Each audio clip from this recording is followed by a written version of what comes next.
For there the wicked cease from troubling, and there the weary be at rest. So all of us are weary, right? So that's talking about the same thing. It's talking about the grave. Now you got this guy, Ricard at GOCC, the bubble eyes, teach you that there's a hell. And you got to listen to this guy's videos, man. I urge you to listen. You want a good laugh? Please listen to them videos, man. This guy goes into some, I mean, he should be in Hollywood. He should be writing scripts, you know, Hellboy 5, you know. Hellraiser 10. Yeah, man, the stuff that I'm like, this is some movie shit, man. This is some script. You should go to Hollywood, man. Yeah, folk tales. Tales from the crypt, and that's the crypt keeper. I got something to add to Apostle Elder Tar's analogy. Look, like he read from the Hebrew sha'awal, right? Sha'awal. And you look up the definition, it says pit. Well, guess what? These bankers, they're going into hell. Yeah. They're going into the pit. Yeah. And I got the scripture to prove it. I believe all right. The same.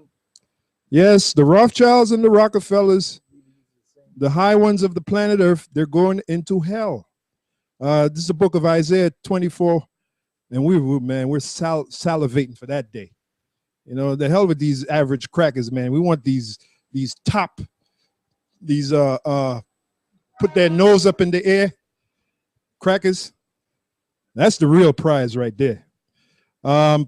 Isaiah 24:21, it says, and it shall come to pass in that day that the Lord shall punish the host of the high ones that are on high. That's your top banking families. You know, that so-called Queen Mum, she's going in there too. She's going in that pit too. And the kings of the earth upon the earth, the queens as well, because she called herself the Queen Mum. And they shall be gathered together as prisoners are gathered in the pit. In other words, they're going to hell, right? And they shall be gathered together as prisoners are gathered in the pit, and shall be shut up in the prison. So that's hell for them. All right, they like putting Jake in prison. Well, they're going to be in prison. And shall be shut up in the prison, and after many days shall they be visited. That's hell. That's hell. All right? That's right. That's it.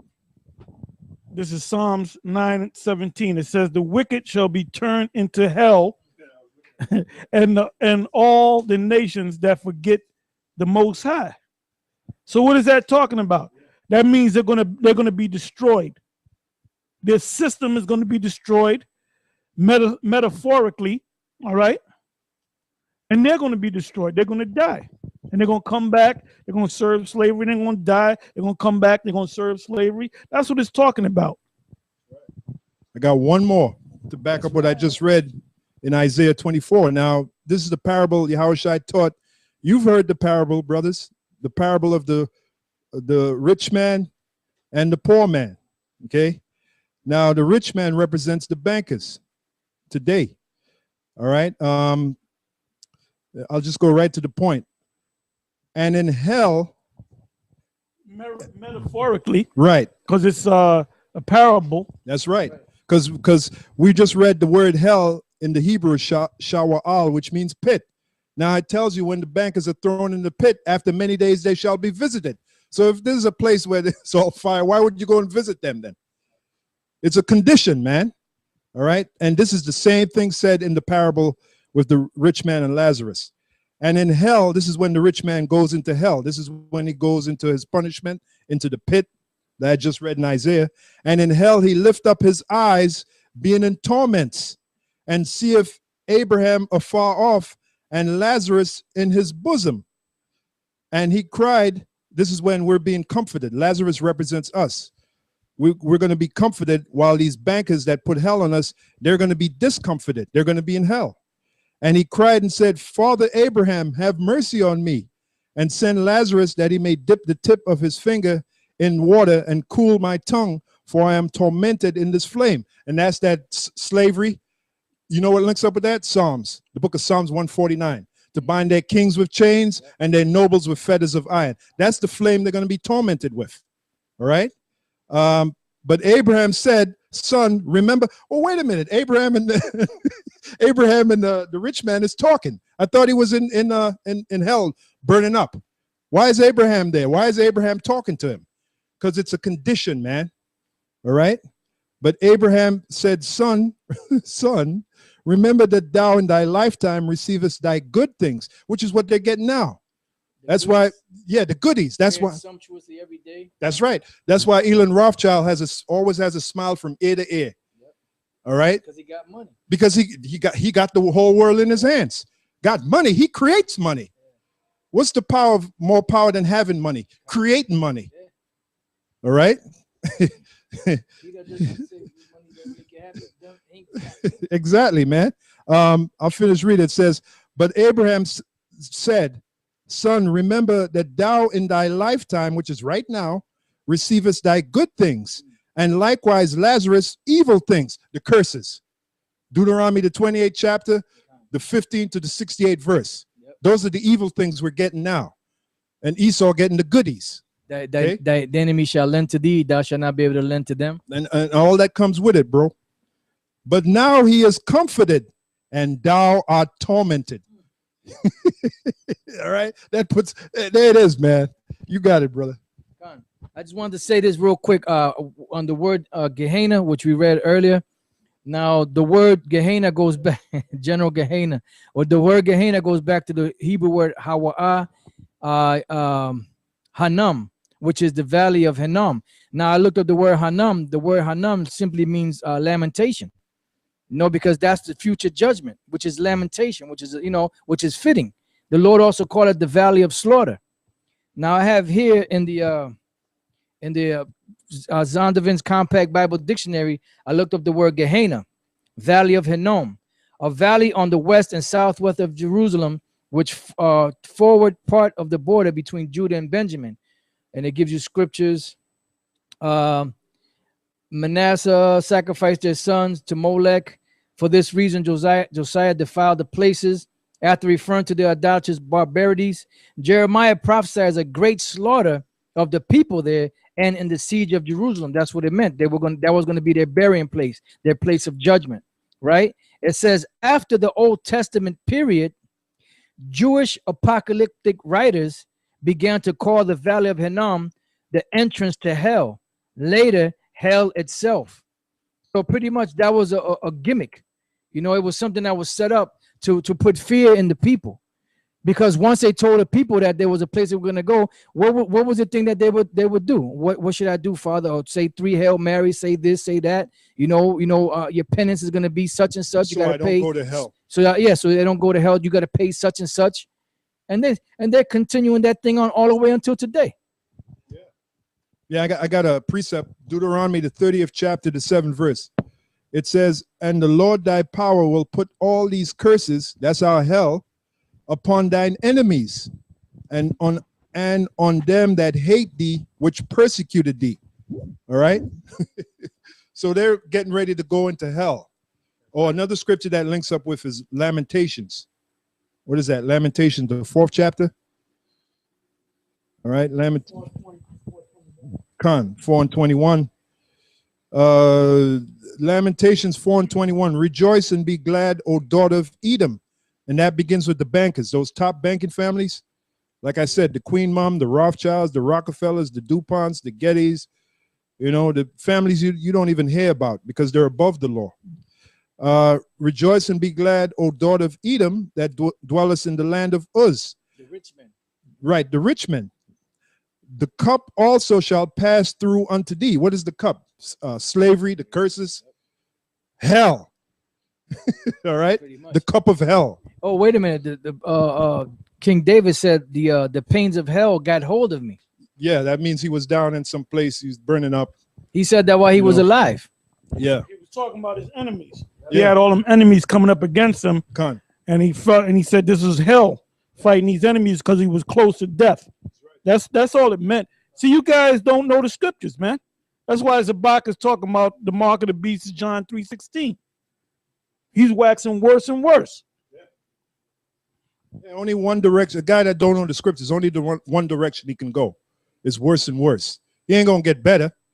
He's gonna get worse. There is no in between. All right. Rejoice and be glad, O daughter of Edom, that dwellest in the land of Uz. The cup also shall pass through unto thee. The cup is hell. If you want to find out what the cup is, Deuteronomy, the 28th chapter, the 15th to the 68th verse. Thou shalt be drunken and shalt make thyself naked, because they're gonna be on a very low estate, right? Which is hell. The punishment of thine iniquity is accomplished, O daughter of Zion. He will no more carry thee away into captivity, which is hell.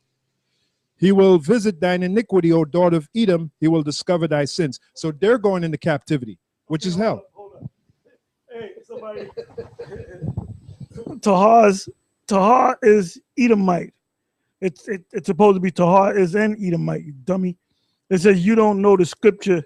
Scripture's Tahar. Let me click on this guy. You click on him. Let's see how many videos he got up, so we can learn from him, because he knows the scriptures.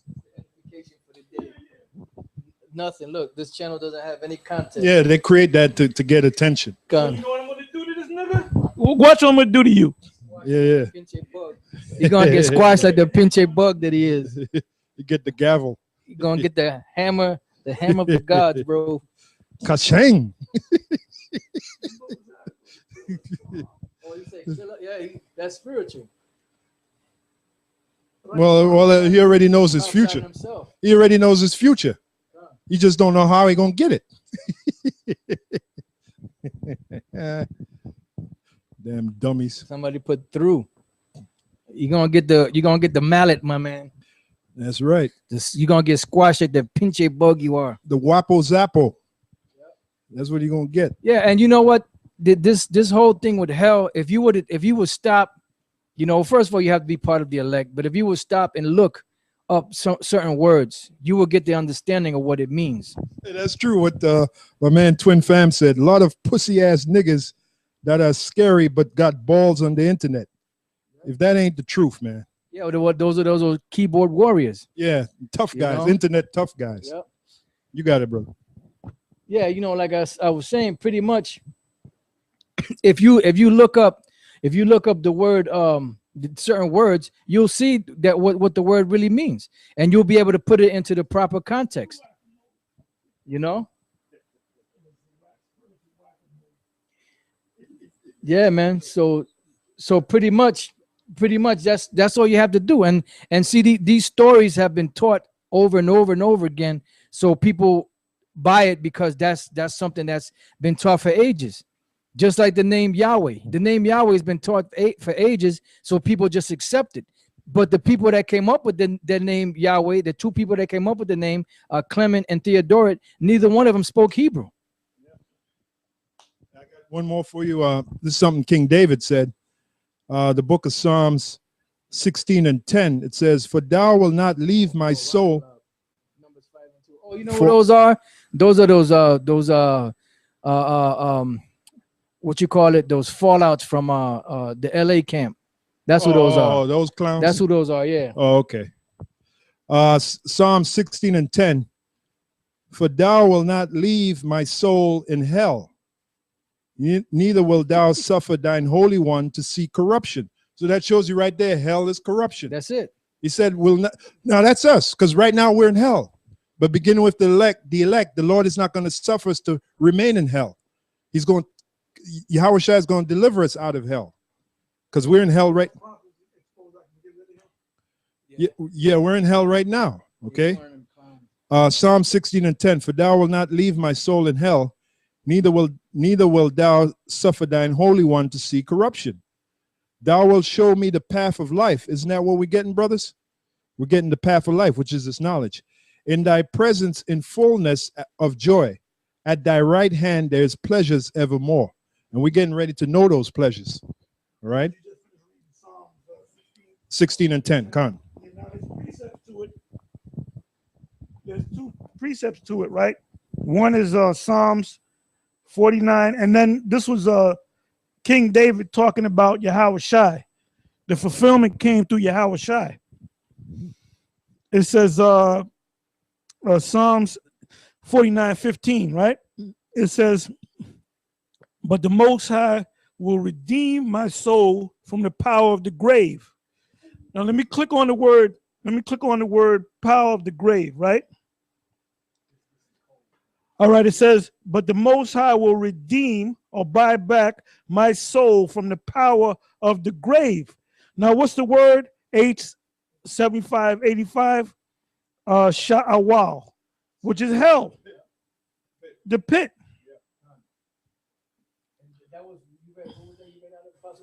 Book of Psalms 16, 10, and 11. Right, and that's in the New Testament also, in the book of Acts, the 2nd chapter, I believe. Okay. It says, right, this is this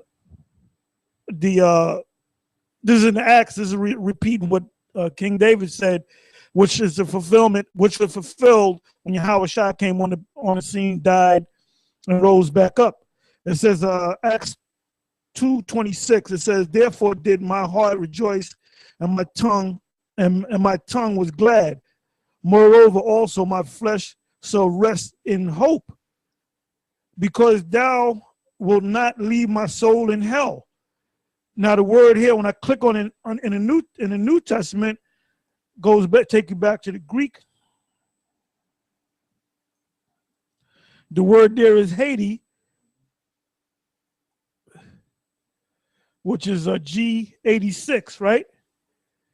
And the word, okay, name Hades or Pluto. Now Pluto, Hades was a god of the underworld when you go back to the Greek mythology, and that was one of the brothers of Zeus.